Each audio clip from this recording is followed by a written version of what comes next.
Febri Adriansyah, mantan Jampit.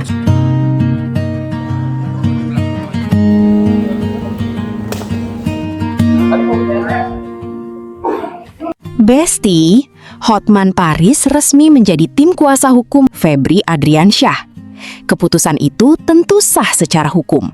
Setiap orang yang berhadapan dengan proses pidana berhak didampingi pengacara. Itu prinsip negara hukum. Namun yang kemudian memicu perdebatan bukan semata karena Hotman membela Febri.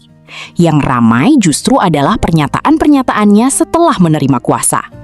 Dalam beberapa kesempatan, Hotman menyinggung bahwa operasi besar, termasuk penggeledahan terhadap rumah Febri, tidak mungkin dilakukan tanpa restu Presiden Prabowo.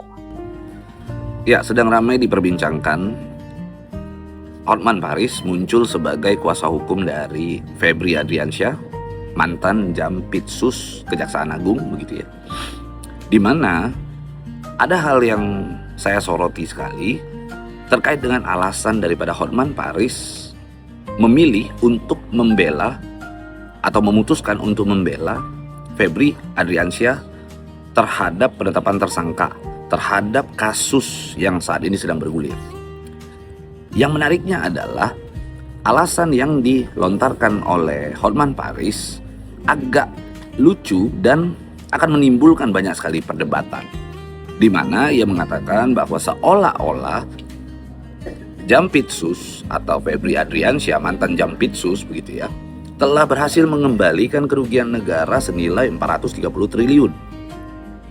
Karena itu adalah sebuah kebanggaan bagi Presiden Prabowo. Nah, yang menjadi persoalan, apakah seseorang yang ketika menjabat berprestasi lalu diperbolehkan untuk melakukan sebuah perbuatan pidana? Apakah seseorang yang telah berprestasi ketika diduga melakukan sebuah perbuatan pidana lalu dia mendapatkan perlakuan khusus, tidak boleh seakan-akan dipermalukan, tidak boleh dipublikasi, tidak boleh digeledah, tidak boleh diperiksa apalagi? Maka menurut saya logika berpikir yang ditimbulkan oleh Hotman Paris perlu kita pertanyakan. Karena berdasarkan alasan yang disampaikan tersebut, maka saya secara pribadi meragukan integritas Hotman Paris sebagai seorang advokat senior. Itu adalah hal yang menjadi prinsip utama seorang advokat memilih untuk atau memutuskan untuk mendampingi atau menjadi kuasa hukum seseorang, begitu ya. Nah, ada lagi hal yang mungkin perlu saya soroti di sini, yaitu adab. Ada apa dengan adab seorang Hotman Paris yang harusnya ia dapat menjadi contoh? Ia adalah seorang advokat senior yang dapat menjadi contoh bagi advokat-advokat muda, di mana ketika dia press conference, dia mengatakan kepada wartawan begitu, dia menyuruh wartawan untuk bertanya kepada kakeknya, kakek si wartawan begitu. Karena si wartawan menanyakan sejumlah hal. Ketika wartawan menanyakan beberapa hal yang menurut dia mungkin prinsip, lalu mungkin dia tidak mampu menjawab dengan legal opini yang baik atau legal reasoning yang baik, pada akhirnya dia menjawabnya dengan kata-kata yang mohon maaf sangat tidak etis. Itu dilontarkan oleh seorang advokat senior. Dia mengatakan tanya kepada kakekmu. Bahkan ada lagi seorang wartawan yang bertanya baik-baik tentang penahanan daripada Febri Adriansyah tersebut.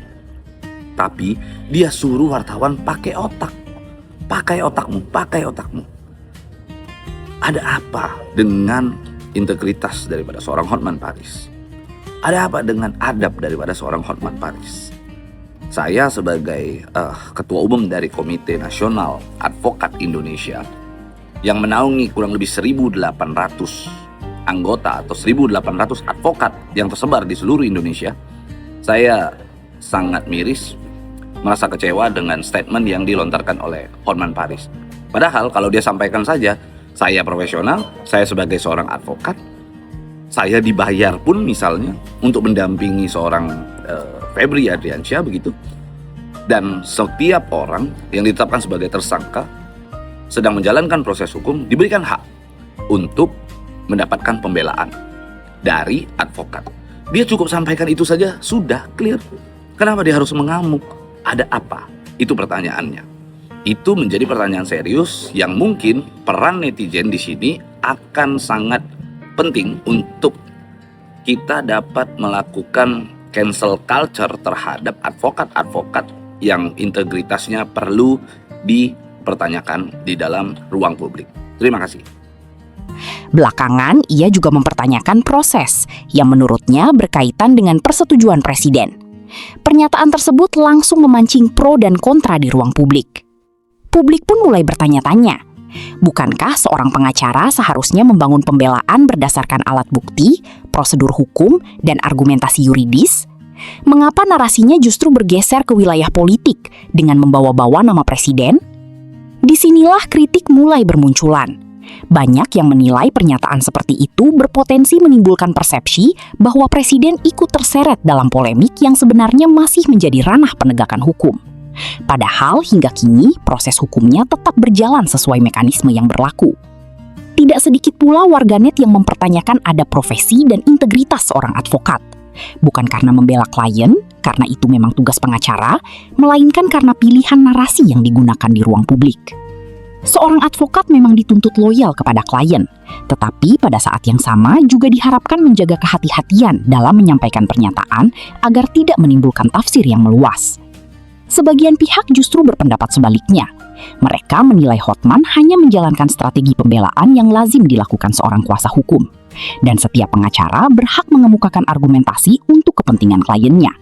Dalam sistem peradilan, perbedaan tafsir hukum memang sesuatu yang wajar. Meski demikian, polemik ini memperlihatkan satu hal. Ketika seorang pengacara publik berbicara, sorotan masyarakat bukan hanya tertuju pada isi pembelaannya, tetapi juga pada cara ia menyampaikan pesan. Di era media sosial, satu kalimat bisa memicu perdebatan yang jauh lebih besar daripada perkara pokoknya. Pada akhirnya, masyarakat tentu berharap proses hukum berjalan transparan dan dapat diuji di pengadilan.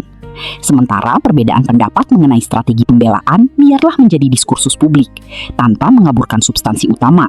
Pembuktian hukum tetap ditentukan oleh fakta, alat bukti, dan putusan pengadilan, bukan oleh opini yang paling keras terdengar.